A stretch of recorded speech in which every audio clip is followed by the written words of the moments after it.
co-host with the most with me today, Evan Wilson, down in Point Pleasant. What's up, Evan?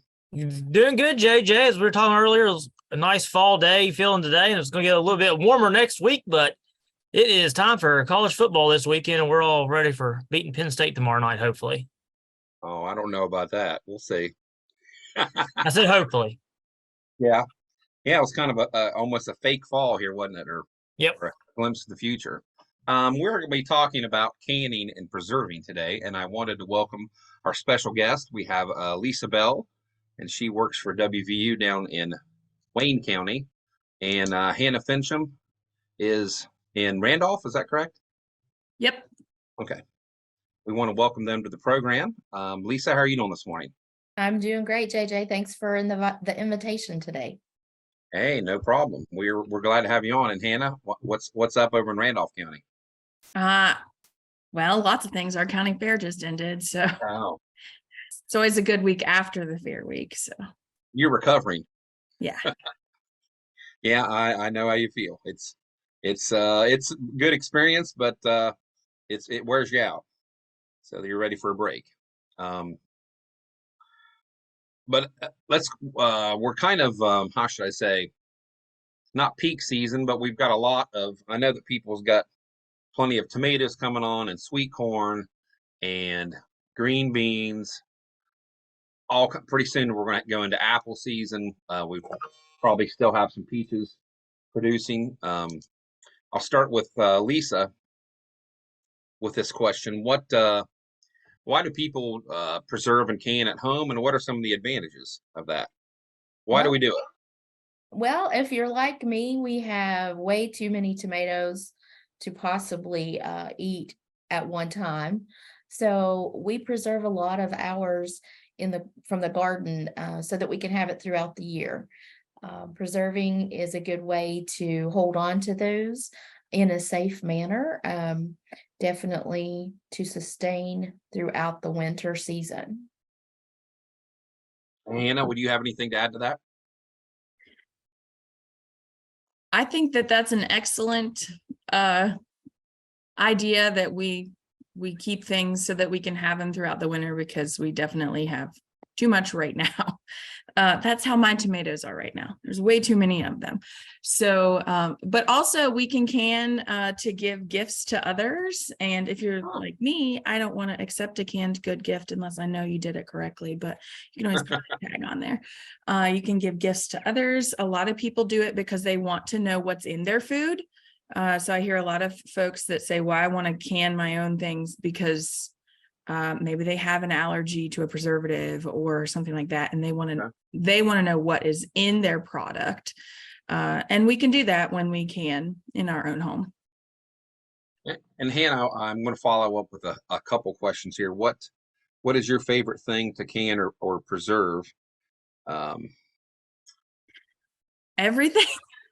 Everything? Okay. I love canning. Well, we tend to have lots and lots of tomatoes, and I really enjoy doing different things with those. So today I'm actually going to be making salsa just in my own home. I have to make salsa today.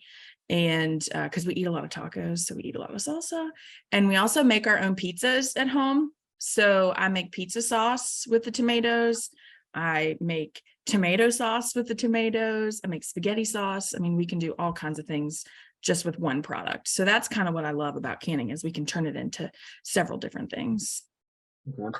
And why is it, I know that a lot of families, I know that my grandma would, I mean, just in tomato juice, she would do 100 quarts or more than that, and green beans. But why is it important for us to follow the scientific method, I call it, of canning and preserving rather than some of our traditional recipes for doing that? Yeah. So something that like Lisa and I will teach in our classes is to actually stay away from a handed down recipe or a friend's recipe or what we call grandma's method. And that doesn't mean that grandma was wrong. It just means that we know differently now. And I actually like to use the analogy, I just used it with someone yesterday, is when I was a kid, like I have an older sister. By the time that I was born, things were different. But when she was a baby, she was in a car seat that we sat in the floor of the front seat. Would we do that today? Absolutely not. It's the same thing. So things that we did a long time ago that we thought were just fine, we know now through research that that has been updated and it's changed, and we need to follow those safety recommendations. And we need to keep abreast. So I can a lot, and I know a whole lot about safety, but I don't ever pretend that I remember a recipe. I always make sure to look at the recipe that is in an approved book. And when I say approved, it's been tested for its acidity and its ability to destroy botulism spores. So you're getting ahead, I'm getting ahead of myself because I know you had questions about acidity. That's okay. It's important. Once we get on our soapbox, we can't. I know we don't want to make anyone sick. That's why it's That's right. important. Like, that's the short answer. It's important to follow the tested recipes because we now know research shows us that, yeah, some of us didn't even have car seats. You get arrested if you did that now. We won't get arrested if we can improperly, but we could make someone sick, and that's no fun. So, and Lisa, what's your favorite thing to can or preserve? And Wow, I like to do green beans. I like to pressure can, which is very scary for some of the people that I teach class to. They kind of really, after we go through the first part of our lesson and we talk about food safety, they're like, I don't know if I want to can or not. But honestly, canning is therapeutic. I love to can, and I, like Hannah, I have grown up around canning my whole life. My grandmother canned. But I think one of my favorite things was to can green beans and then apple butter. My grandmother made homemade apple butter because we had an apple orchard when I was growing up. So we did a lot with our apples in the fall. So I think green beans is one of my favorites. now, have you? This is a follow up on that. Do you ever? Can you freeze green beans instead of canning them? And is that any better, or?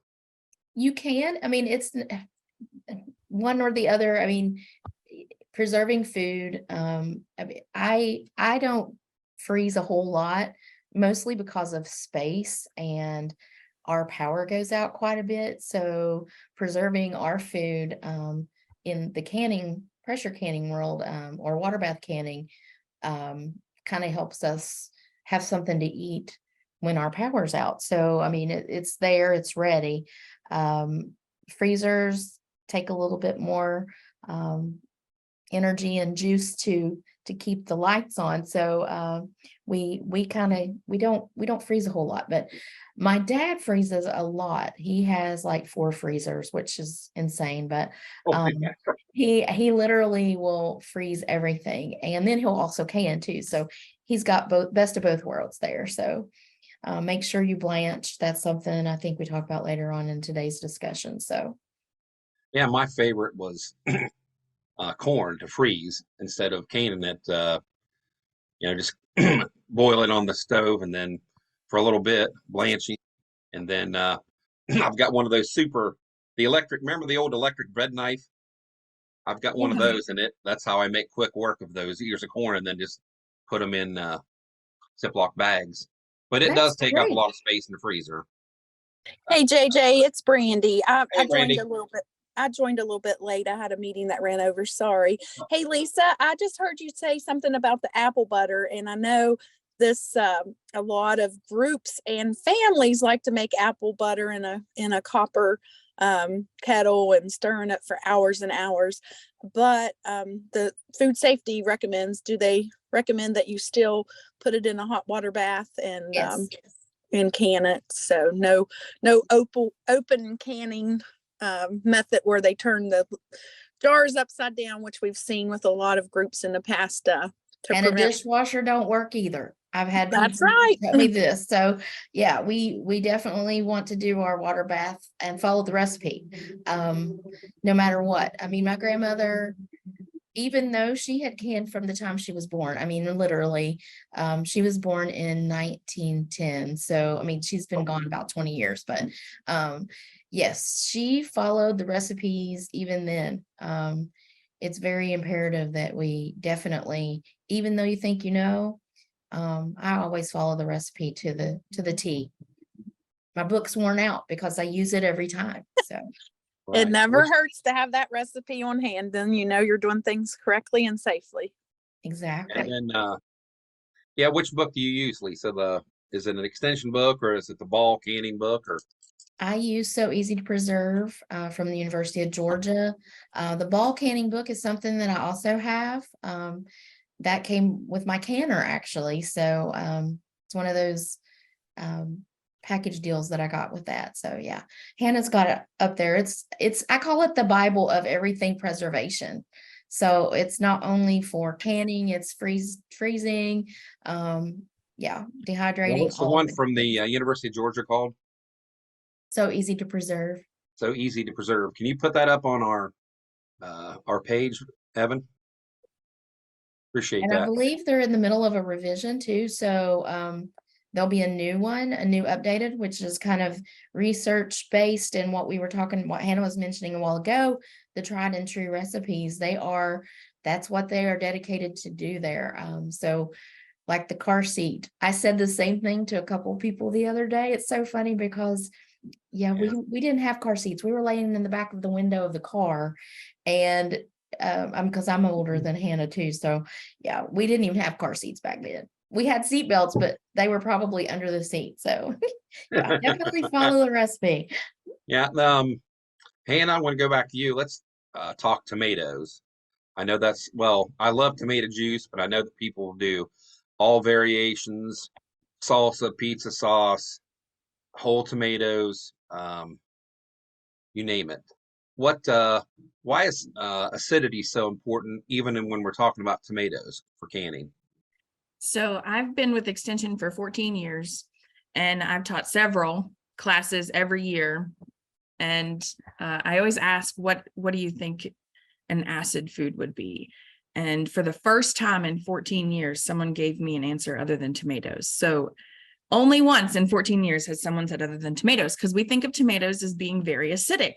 But over the years, they have been kind of like bred with other tomatoes and their hybrid varieties. And instead of being they've actually been, bred to be less acidic, because a lot of people had problems with Yeah, them. the yellow tomatoes, especially. I know there's some.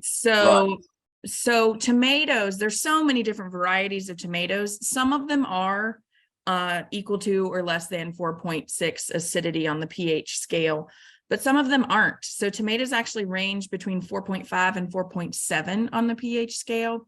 And because a lot of times, like I have a whole bunch of tomatoes, I have no idea what variety they are. My husband planted them. So we just acidify everything because there's so many different tomato varieties out there that have the different pH. We want to make sure that they're all safe, especially if we're mixing varieties when we're canning. So we add lemon juice or citric acid to tomatoes to get them to the safe pH of 4.6 or less. Yeah, and I put that question in there. Can you substitute vinegar? Is No. that in any of the books? No.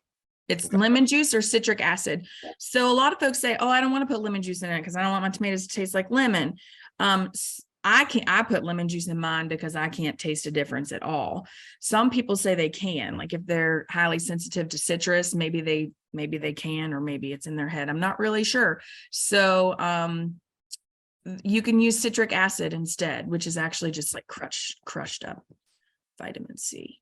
So, and you can buy that in the store. It's like in a little bottle. It says citric acid, and you can add that to tomatoes to acidify them. You were talking about making your salsa. Mhm. You do the same thing with you use a recipe. You pressure can that, or do you? I see what you're getting at. Okay, so you got to follow the recipe. If we're doing whole tomatoes or tomato juice, it's lemon juice or citric acid. If we're doing salsa, yes, the salsa is acidified with vinegar because there's other vegetables in there also. So we have to put more vinegar, whereas it's just a little bit of lemon juice or a little bit of citric acid. When we're doing salsa, we can put vinegar. And yes, we can bottle that. Tell us your recipe when your salsa. Do you add jalapenos or some kind of hot pepper in there? Yeah. So actually I used the recipe from the So Easy to Preserve book, and it's called chili salsa, and it's very good. It's very easy. And I have all the ingredients in my garden, except for the vinegar and salt and pepper. So it's tomatoes, chili peppers, onions, and then vinegar, salt and pepper. And that's it. White onions or purple onions? And it doesn't matter. It just says Okay. onions. Yeah. Well, gotta, I use well, some, some people, the French type are a little more for soup, and your sweet like Vidalias, and then I think they're the best to use, but everybody has a little bit different preference. I use whatever onion I have in my kitchen. Okay, that's cool. Lisa, what I have this on there. What are some common questions that you and then I'll go back to Hannah, but what are some common questions that you get from the public that they don't understand or fear about canning and preserving? Well, I guess one of the biggest phone calls is I'll get a phone call, and most folks will not stay with their canner, and a lot of times they don't realize that that's imperative to the process because your heat ranges. So they'll ask me, well, this one jar didn't seal. Do I have to get rid of the whole batch? And basically, that's one of the questions they ask. And then there's the other questions of, can I can my green beans outside for 8 hours like my grandmother did? And my big answer is no. They cannot do that. Green beans have to be pressure canned. But nobody gets sick. Nobody's got sick before, Lisa. Well, that's the next part of their problem with me is once I get to the root of the problem, it's they're outside with a canner. They're not even inside with a pressure canner. They're outside water bathing green beans, and where that is such a low acid food, the danger is so great. So I've had people actually get mad enough to say bad words to me on the phone because they've had to throw out the entire batch. And my biggest thing for you to take away would be the process itself. I mean, if you planted that seed in the garden all the way up to harvest and getting to the pot, you're going to want to follow the protocol because that is something to be proud of, not only safe wise, but you've helped create something that is going to sustain you and your family. So why take a shortcut, which I don't really think 8 hours over an open flame is a shortcut in my book, but pressure canners for some people are a little more expensive, but I always definitely get that question every year. So yeah, green beans have to be pressure canned. Yes. I know that's kind of a frustration. And I mean, well, Lisa, you could always sell them on the pressure canner. Say, well, if you're going to do any kind of meat product, Yes. got to be pressure canned, and you can That's do other the- things too. Most of the families that are doing that also hunt, and they do need to preserve that as well. So, and I'm always up for helping someone if they don't know how to do it. They can come here and I will show them, like at the office even. So I'm not a bit afraid to do that. We have a canner here, and I've done that a time or two because a lot of people, they're like, couldn't it just blow up? But no, it would. My grandmother had a canner blow up years ago. You hear that every now and again. And it's like, if you follow the recipe and you pay attention, the odds of that are very slim. So don't be afraid to can. Yeah, and Hannah, what are some of the common questions that you get at the calls or questions at the office about canning and preserving? I'm going to get to that super fast, but I want to follow up on what Lisa said. Oh, okay. So something with the green beans that I tell people, and it seems to click in my classes, is so a pressure canner gets to 240 degrees, and that's at least 240 degrees, which is the temperature that's needed to stop the growth of the botulism spores. A water bath canner, water boils at 212 degrees. So if I put my green beans in a water bath canner for 8 hours, they're never going to get above 212 degrees, even if it's in there for 8 hours, because water does what, and actually at my altitude, water boils at less than 212 degrees. So the higher you go up in altitude, the lower the boiling water point. So I could stick my green beans in there all day and they'd never get to the proper temperature to destroy the botulism spores. So that's always a great thing to tell folks, because then they're like, oh, that makes sense. So a pressure canner, that 240 degrees is what is necessary to destroy the botulism spores. So just wanted to throw that out there. But then just like Lisa, I get those same questions that she had. But I get a lot of times my jars didn't seal. Why? And I'll always ask, well, tell me what you did. And they would go through the entire process. And I've had several calls where folks said, I'll use green beans as an example. I boiled the green beans for 5 minutes, like it said, or whatever they thought they were doing. I put them in the jars. I wiped the rings. I put the lids and the rings on. Then what? I say. And they were like, well, that's it. I turned them upside down and they didn't. Okay. So every single thing, apple butter included, all these things, every product that we put in a canning jar has to be processed in either a water bath canner or a pressure canner. There's nothing that is safe to just let it seal on its own. So something that is sealed, just because it's sealed doesn't mean that it's safe. I remember we were sitting at Wayne County Fair, maybe 19 or 18. We were sitting there in the exhibit hall, and of course the canned produce, the canned goods are over there on the shelf, and we hear pop. Like, oh no, something. So what's that a sign of? It didn't seal, right? Not necessarily. If you was it a pop that it like popped off, or was it that it sealed? It may have just sealed. I remember hearing the pop and like, oh. Yeah. Well, yeah, that would be something that wasn't sealed and sealed later, which is no good. But if you improperly process something and it seals just because it's hot, it doesn't mean it's safe, one, but then unsealing, so it becoming unsealed, is a telltale sign of botulism present, because the botulism spores produce a gas. It's like a gas producing toxin.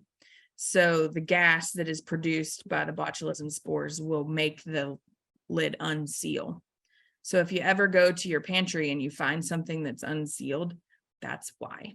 It's not the seal going bad, unless it's been in there for 20 years, which surely I hope you don't have anything that old. So I would hope not. Yeah. Oh, well, that's not one of our questions, but I'll start with Lisa on this one. What some of our canned goods, what's the expiration date on those? A year, 2 years, 5 years? It's a year. It's a year. So you need to eat through the winter and get ready for the next summer's canning. Just get that in and out. And I definitely encourage you to pay attention and rotate.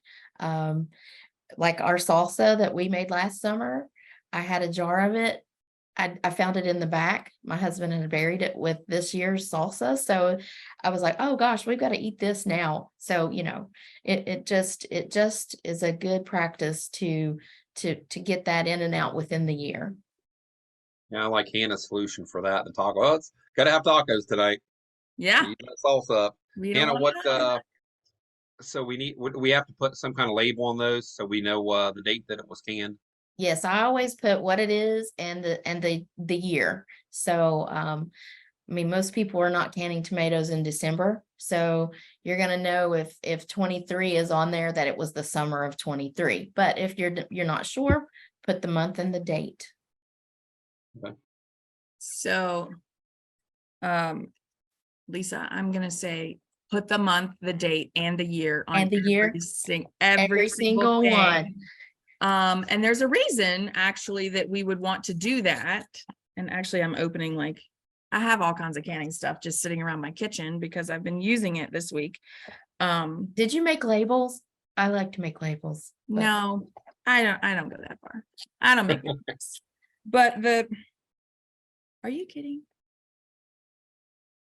Really? This brand new box of lids and rings has no lids in it. It's just the rings. Anyways, so the lids actually have like a little line and then a dash and then a little line and then a little dash and a line so that it prompts you to put the month, day, and year. And the reason that's important is if you do have something that unseals later, you would want to go and you would want to get rid of everything that was in that batch. So for example, if I was doing like 3 batches of salsa today, I would label each canner load with the salsa and the date, month, day, year, and then I would put batch 1 or just a number 1. In the next canner, I would put a number 2. You can do A, B, C. So then if one comes unsealed and they all have the same date, instead of throwing 3 canner loads of salsa away, I would only discard the 1 canner load that is from that batch. So it is actually really important that you put the month, day, and year on the thing. So even if you only do 1 batch of salsa today and 1 batch of salsa tomorrow, they'll have different dates and you'll know which to discard if something becomes unsealed later. And really, Hannah, when you think about it, that's what these major food corporations do too. That when they do a recall, they don't recall everything processed on that date. They recall the stuff within that batch or that Yep. line or whatever their code system says. Yeah. That's a So good idea. batch numbers are really helpful if you're canning a lot of the same thing in a day. But the month, day, and year is also very helpful if you're canning the same thing on a few different days throughout the summer. Yeah, Evan, do we have any questions from the audience? We had a question. Stacy Huffman asked, "Is lime juice okay?" Which Hannah came back and elaborated on that some. But can you elaborate for those that didn't really see the chat box? Sure. I'm assuming that I didn't see it until after I was done talking about tomatoes, but I'm assuming Stacy's question is in regards to acidifying tomatoes. And lime juice is not okay. So it's either bottled lemon juice or citric acid. So the recipes actually, when it calls for lemon juice, and I wish it said, some of them say bottled lemon juice and some of them just say lemon juice. And I wish they would just put the word bottle in there because we're really only supposed to use bottled lemon juice because bottled lemon juice has a consistent pH, whereas a fresh lemon may have a different pH than this other fresh lemon over here. So we either want to use bottled lemon juice or citric acid. Okay. Hey, can I, JJ, can I have a follow-up real quick? Go ahead. Okay, so this is Stacy. Thanks, Hannah. Yeah. So I was doing pizza sauce the other day, and I'm just gonna admit this. I'm fairly new to canning. So my question is, well, other than the pH thing, thank you for that clarification. The Mhm. second thing is when I made it, it was like super, super watery. So then I was like, even though I boiled this way longer than it probably even called for, the sauce before I canned it. So if I were to try to thicken that stuff up, should I have put like tomato paste in it before I canned it or after? I mean, like when I'm getting ready to use it, do you know what I mean?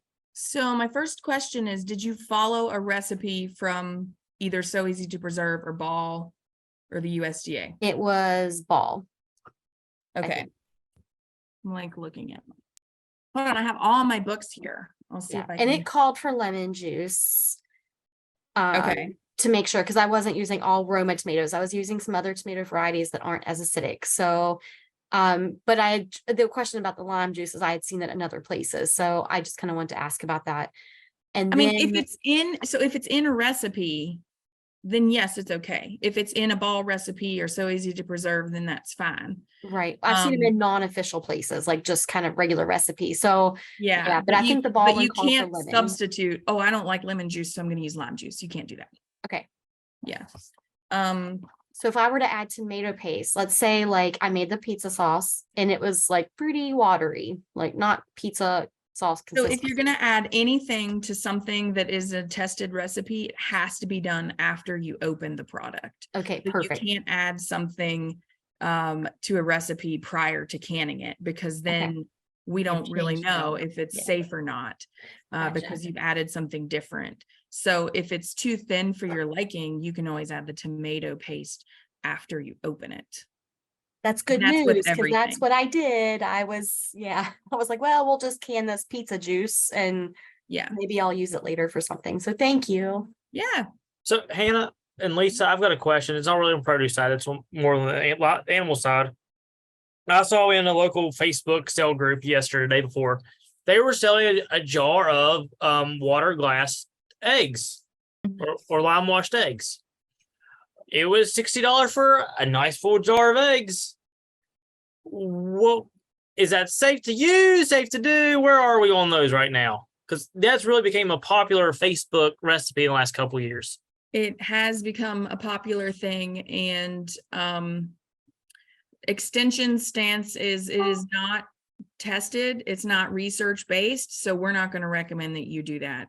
It sounds like a terrible idea to me, but I'm not a food scientist either, but it has not been tested for That's safety. another question that I've gotten here recently. My sister's doing this and I'm very leery of it because it's not tested and approved. So, yeah, I can't recommend it. We can't recommend it at all. So It's cheaper. Just go buy your dozen eggs. Or Yep. We got plenty of people around with birds, and grocery stores are full of eggs right now because avian influenza Well, stuff. and gone fresh now. eggs last a long time in the Yeah. fridge. I mean, they're safe for 3 to 4 weeks. So Yeah. even if you have an abundance, you can put them in the fridge. Right. For Ron did ask a question here in the chat. Is it safe to recan whole tomatoes later in the year into salsa? Our peppers came on later than tomatoes, so thought was to make salsa later. Yes. That is okay, as long as your whole tomatoes canned the first time were canned using a tested approved recipe. Okay, cool. A little bit of speaking of processing, I'll start with Lisa this time.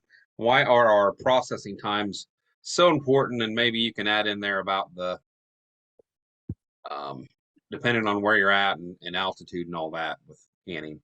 yes, we definitely, the processing times are tested. So all your recipes that we have that you use through Extension, through University of Georgia, the Ball Canning book, those are tried and tested and approved. The keyword approved. So they have done the research, laboratory tested and approved. So to assure the safety of your food, you need to follow that recipe and the times. It's not suggested. You have to follow that recipe and those times. It's very important. We don't want to take any chances in allowing that botulism spore to be present. So like Hannah said earlier, 240 degrees, you've got to keep that time and that pressure. So here in Wayne County, I would have 11 pounds of pressure for 40 minutes for whatever recipe. And that's what it says. That's what I'm going to follow. If you lose any of that poundage, you have to start the process over. So, and that time count begins again. So I don't want to get people too confused on that, but you've got to stay with the canner, make sure your pressure stays and time that pressure and that safe recipe. You have anything to add on that, Hannah? I can't remember the question, but I was listening to her so intently about testing recipes. Oh, yeah, about that's processing actually- time. Processing So, time. I just love talking about canning. So just like Lisa said, it's tested in a laboratory by people with degrees, more than ours. And I did listen to a microbiologist once, and she said that they actually inoculate the jars with botulism spores. So they put them in there to make sure that they are present. And then they do their process. If it doesn't work, they tweak it, they do it again. And something has to come out exactly the same at least 200 times. before they'll say this is an approved recipe. So if it doesn't work 1 out of those 200 times, they're going to tweak that recipe and they're going to try it again. And then they're going to get a recipe that we know is safe. So it's really important to do that. And also they test recipes based on the size of the jar, the size of the pieces in the jar, and also the canning, the liquid, the consistency of the liquid. So we can't change those things either. So if it says to, dice an onion, we're not going to have like big hunks of onion. We're going to dice the onion. But I also don't want to scare people and be like, oh my gosh, do I have to measure my onions? No, you don't. But just like, make sure you're just following the recipe. That's all. And Hannah, I'll hit you with this question first. What's a two-parter? What's common things that people ask questions about for canning? What vegetables or fruits? And then what's the oddest or strangest thing that people's ask about that they can or preserve? Okay, you got me on the oddest one.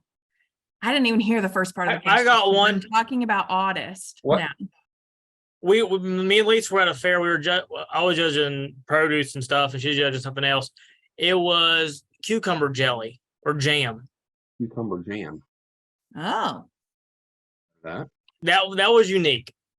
Well, It sounded kind of gross to me, but I don't know. well, Lisa, all did right. you look it up? Was that a tested recipe? It is not a tested recipe, so it was a homemade recipe. So I guess Hannah, it was not approved. what are the most common things for our office? Mostly people have questions about canning and it comes some kind of tomato product or pickling or cucumbers, or like corn. But what's the most common things that you get questioned about as far as what vegetables or fruits? So most of my questions are actually after the fact, not before, or what's the recipe for this? It's something went wrong, and that's when I get a question.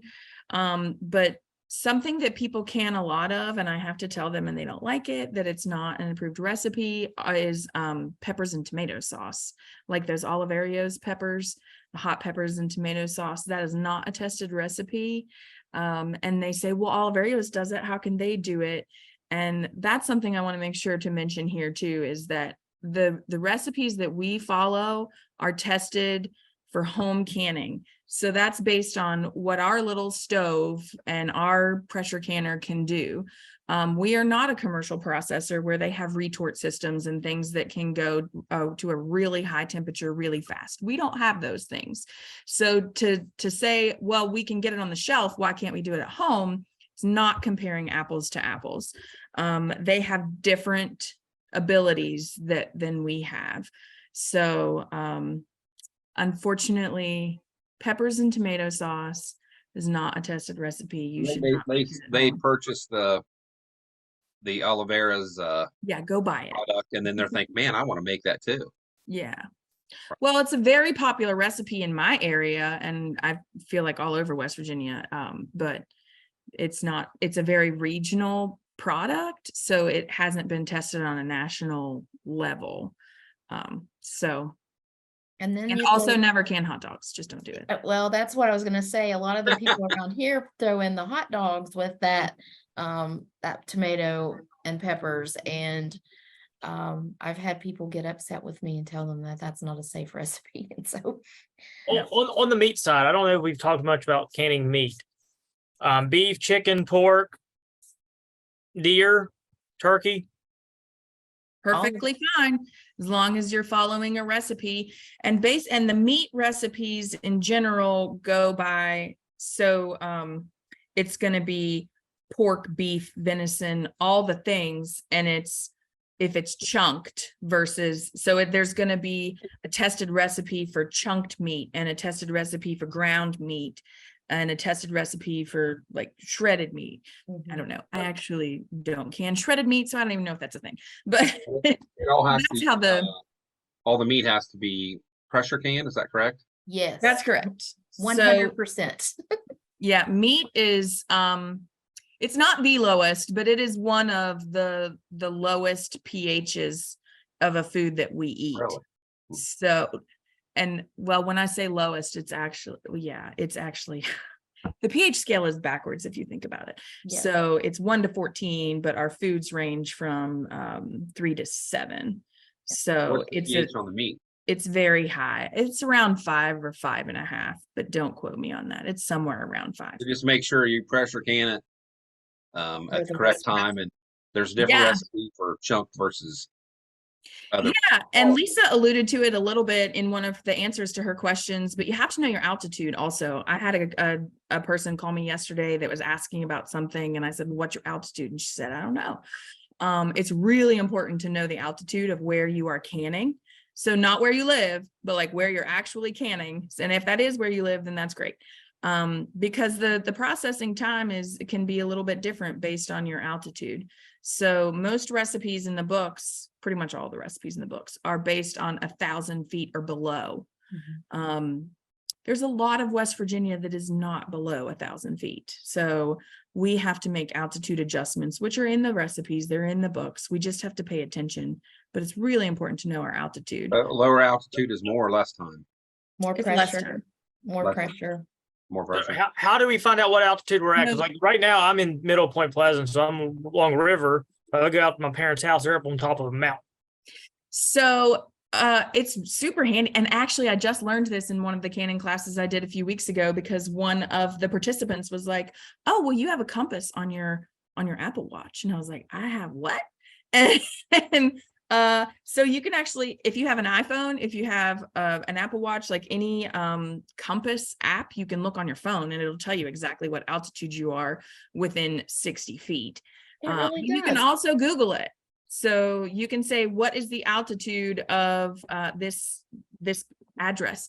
You can look on a Google map, like a Google Earth map, and like pinpoint something, and it will tell you the altitude of that place. So that's how you would find out. Cool. I usually always go in and look for where I'm going to be teaching a class and put it in my slideshow as the altitude of that area where we're at. So yeah. I didn't know this. I learned something new today. I didn't. Yeah, I just learned it a couple weeks ago. So Wow. I know, it was pretty cool. If there's Mind blown. any people out there that don't have as much experience, I'll start with Lisa at this question. What like for canning, what basic supplies do you need? Well, you need if it's a pressure canned item, you need a pressure canner. Water bath canner, you need as well, if you're going to be doing your high acid foods. You need a jar lifter. One of the things that you're gonna be using. Yes, okay, Hannah's got her stuff. A jar lifter. I always have some dish towels handy and close by. You're gonna need mason jars, approved jars. Yes, oh my gosh, my brain just went completely dumb. A funnel? Funnel. Yeah. There you go. Yeah, it makes it so much easier and not messy. You always definitely need you're going to get your bubbles out, your air bubbles, with this little device that Hannah's got here. I feel like I'm on the Home Shopping Network and I'm doing that. So you definitely want to use rings and lids that are approved, reputable brands. Back in the COVID era, we had some issues with the lids and the rings that came. They were labeled as reputable, and when I got them, the seals were bad. So I had a whole box of lids that were no good to use for my canning. So you want to definitely inspect those things when you get them in. So yeah, we have Lisa, we've sold 120 of the funnels that Hannah had, but they're only going to be available for 10 more minutes. So that's I was great. like, what? Really? You sell? Great. Hannah, do you have anything to add about what supplies that we need for? Oh, and where do you get your jars at? I usually get mine at Walmart or the Home and Garden Center. I definitely use any jar that's mason jar. We were talking about the commercial canners, mayonnaise jars, things like that. They are not approved for reuse. They were manufactured cheaply and for the purpose in which they serve. You definitely want to get your jars from a reputable mason jar, ball canning jars, folks like that. So we all go to estate sales. We see people have cleaned out barns, cellars, whatever. Granny's old blue mason jar, ball jars. Are those safe to use, or should you just start fresh and go from there? Because people use those jars that have been around the family for decades. You need to inspect the jars. If it says mason or ball, I would use them unless they look like they're chipped or cracked or any kind of faded area. You just want to toss those out. But you can inspect and reuse your jars safely. But you just need to make sure that they are a ball or a mason jar that were manufactured with the right temperature and glass consistency. So when in doubt, you don't want to use them. And so I tell my folks in my canning classes, well, how do we know if it was manufactured? It's called tempered glass. Like, well, how do we know? They say, well, you can't see it because it's clear. It actually will, you need to look for, and if you're in an estate sale, Evan, you would do the same thing. You'd look for made in the USA. Yes. So jars that are made for canning in the United States are tempered for canning. So they're thicker glass and they're going to last longer. You can reuse them over and over and over again, as long as they don't have any chips or cracks. You can just run your hand over it and make sure. Now, if you're getting stuff at an estate sale, certainly you can use it, but be aware that if there are any like hairline cracks on the inside, you may have a jar that busts inside your canner. But that wouldn't be a reason that I wouldn't use them. Like, I use jars that are very old. But basically the only brands that are sold now are Ball, Kerr, and Golden Harvest. Yeah. So those are the only ones that I would recommend you purchase in the store now. There are some store brands out there, but they clearly say on the bottom made in China. And we don't recommend using those, especially in a pressure canner. So we recommend you stick with the made in the USA brands. And some of the older ones are Atlas. Atlas isn't made anymore, but if you have some of those are fine too. So yeah, this is Brandy. Yeah. I'm sorry. Go ahead, Brandy. Okay. So another thing that I think in the training that I've had, home canning jars they don't recommend canning at home. Is that correct? Or gallon jars, I think you cut. Okay. I think you may have cut out like right as in the middle of the question, but I did hear half-gallon jars. Right. I just thought that you could not can in home canning processing with anything over a quart jar. Is that correct? So no, that's actually not correct. However, it's extremely limited. So the only thing that you can safely can in a half-gallon jar is apple juice or grape juice. So you cannot put anything. And actually, that leads to an excellent point that we haven't gone over yet, which is the recipe. A tested recipe will tell you a processing time for a size of jar. If it says pints and it doesn't give you an option for quarts, that means they couldn't find a safe way to process that in quarts. Because when they test it, they're testing to see how long it takes to heat the coldest part of the jar and then still have a quality product at the end. So if they can't do that in a quart jar, they're not gonna list a quart jar for you. So it means that you can only do it in a pint jar. So you can go down in size, but you can't go up. So if something says you can in pints or quarts, you can can in pints. And like, for example, my pizza sauce, it says to can in pints. Well, we don't eat a whole pint. So I can it in half pints, which is fine, but I can't put it in a quart jar. So you can go down in size, but you can't go up. And there's, like I said, there's nothing that can be canned besides the apple juice and grape juice in the half-gallon jars. Okay. And have you all talked about headspace? If you did, I apologize. Like that was another thing that goes along with the recipes, right? The headspace in the canning jars. Yes, and I've actually had several folks over the years say, well, you fill it up to the bottom rim here, which I think that's probably the way they were taught a long time ago. But each tested recipe will have its own headspace, and they do go by like general things. So jams and jellies is 1/4 of an inch, which is really not that much. So you can fill jams and jellies almost to the top. And this little headspace measurer thing is like one little notch. That's it. So this little tiny piece right here, that's 1/4 of an inch. Well, that's nifty. I didn't know those existed there, Hannah.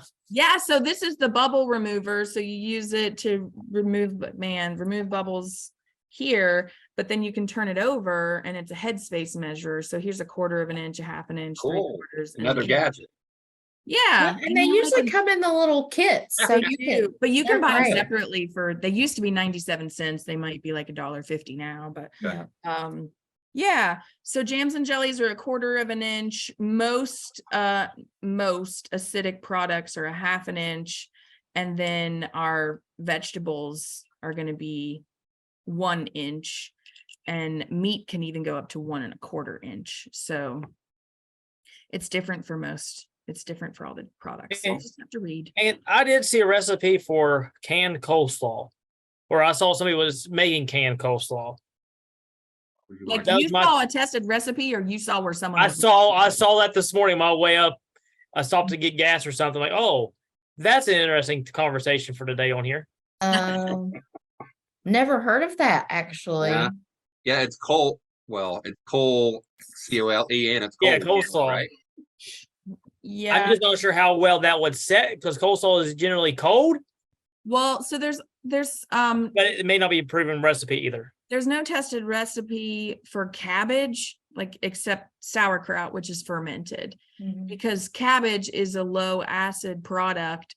It would be mush by the time you safely destroyed All the botulism. bacteria. So I wouldn't eat any canned coleslaw from anyone.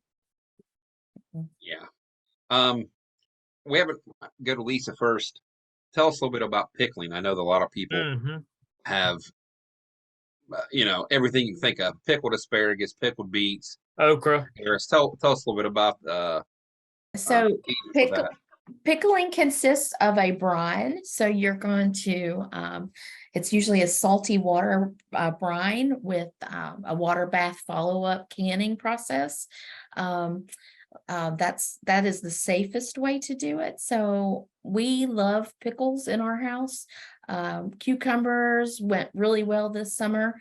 So if you've been blessed with as many cucumbers as we have, pickling is a good way to preserve those throughout the winter. So you would just get your little acid brine together but boil that up real good, put it in the jar, close your jar and do a water bath canning and follow the recipe. Do you use white vinegar, or can you use apple cider vinegar? Does it just depend on the recipe? You can use either. I usually use white vinegar. I like to use, it's Mrs. Wages should pay me some money, but I usually use Mrs. Wages for most of my pickling recipes. Yes, that is it. You can find those in your store, pretty prevalent. So you don't even have to think about mixing your brine. You just get your acid together and make that happen. So it's kind of a really easy I guess canning for dummies. I basically, we love Mrs. Wages recipes. So if you're a first time canning or doing pickles, it's a good place to start. Anything to add on that, Hannah, about pickling? No, I obviously use Mrs. Wages packets too for my pickles, because you need so many different spices for pickling spice, and they're really expensive. So if I only want to do 1 or 2 turns of pickles, it's less expensive for me to do the Mrs. Wages. Now, some people don't want to do that because it might have a word. It probably does have a word in the ingredients that is not from your garden. So you might not want to do that if you want to stay away from those things. But pickling takes a low acid product and acidifies it. So for example, when I would tell people like a beet, if you're canning beets, that would go in a pressure canner. But if you're canning pickled beets, then that goes in a water bath canner. Same thing with beans and pickled beans and all the different cucumbers and pickled cucumbers, although I don't think that you can just cucumbers. That'd be awful. So Yeah, and of course we're running out of time, but do we have any more questions from the audience, Evan? Not that I can see, but what is your all's favorite coleslaw still? Miss Wage's pickling base. I use them all. Yeah. My son really likes dill pickles, and we eat bread and butter pickles, so we use both. But they have some zesty bread and butter pickles. So we have a local producer. He used to be in our Southern Bull Tester. I think he might have some cattle this year. I don't know. He made we done cucumber research a couple years ago with Dr. Jett, and he had made lime pickles for Mrs. Wages. They were different. They were good, but they were just not what I was used to. The dill or the bread and butters, that kind of stuff. But from Mrs. Wages. Yep, Mrs. Wages lime pickles. I think my favorite is the zesty that she has. It's just so good.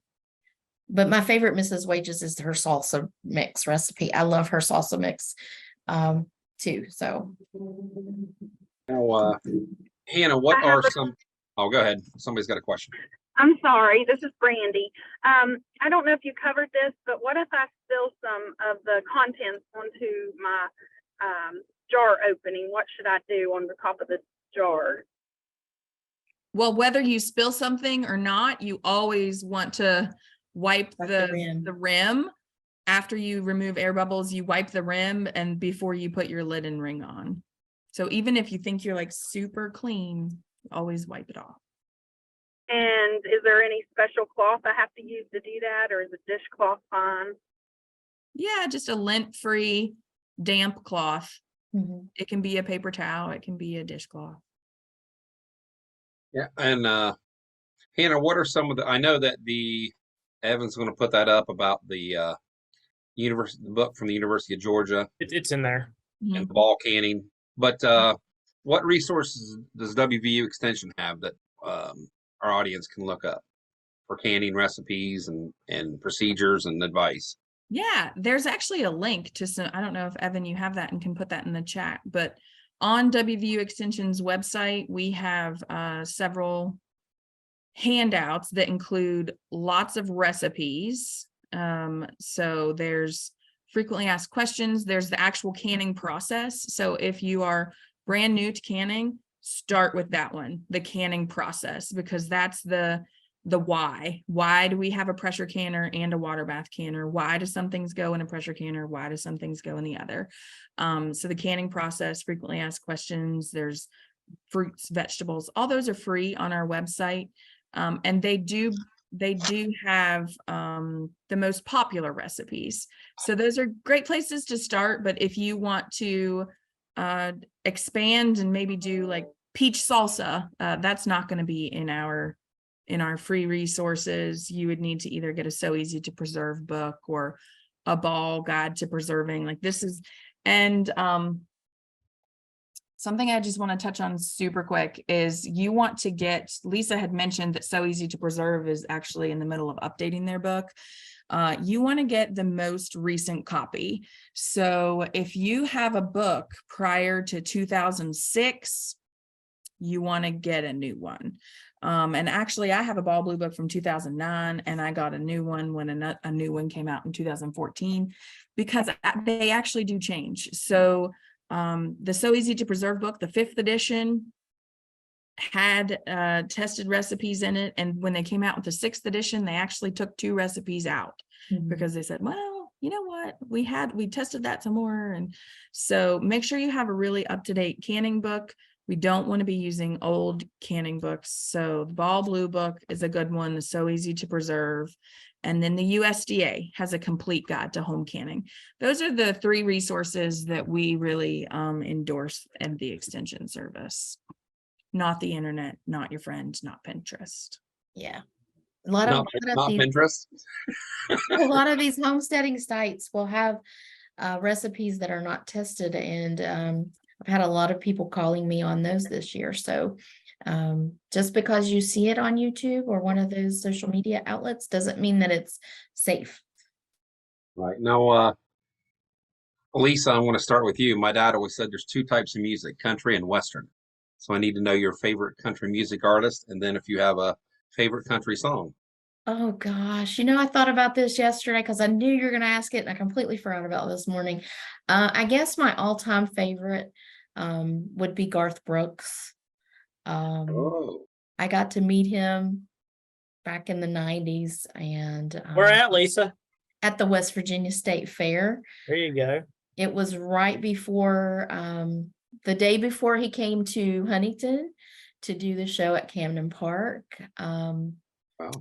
Oh gosh, I guess song wise, there's not very many of his songs that I don't love. So Okay. All right. Now we have the same questions for Hannah. I didn't know about this question, so I was very unprepared. However, I thought of my answer while not listening to Lisa. Although I did hear she said Garth Brooks, and I love Garth Brooks too. So I'm going to go with a West Virginia boy, Brad Paisley. I also super love Dolly Parton, and my favorite song is When I Get Where I'm Going, and they actually do it as a duet, Brad Paisley and Dolly Parton. That's it. that's a good one. Brad Paisley and Dolly Parton. Mhm. Garth is always a good choice, though. The last episode I think was George Strait. Is that correct, Evan? I'd have to think back. Probably. We just go with yes, it was because I talked about him coming here in 1982. Yes. Yeah, 1982. That's Randy Travis, though. Remember? Well, no, George came to the fair. 1982. Yeah, George came here to the fair in 1982, and Dolly came in 69 okay. and 70. Okay, cool. Well, we have any final questions for the audience before we sign off today, Evan? I don't see any. Just food safety. It's cookout weekend. It's Labor Day weekend. Make sure your grill safety and all that as we go into this weekend with college football kicking off, and everybody get out in the lakes and the rivers this weekend. Be safe out there, and you might want to put some sunscreen on this next week. College football kickoff. That's right. So again, I appreciate everyone. I really appreciate Hannah and Lisa coming on, talking about canning and preserving. We sure did learn a lot. We had a good discussion here, and we hope that you can come back again. Thank you so much. Thanks for having us.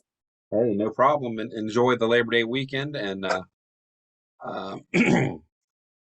we will see you next week on Mountaineer Farm Talk. Thank you.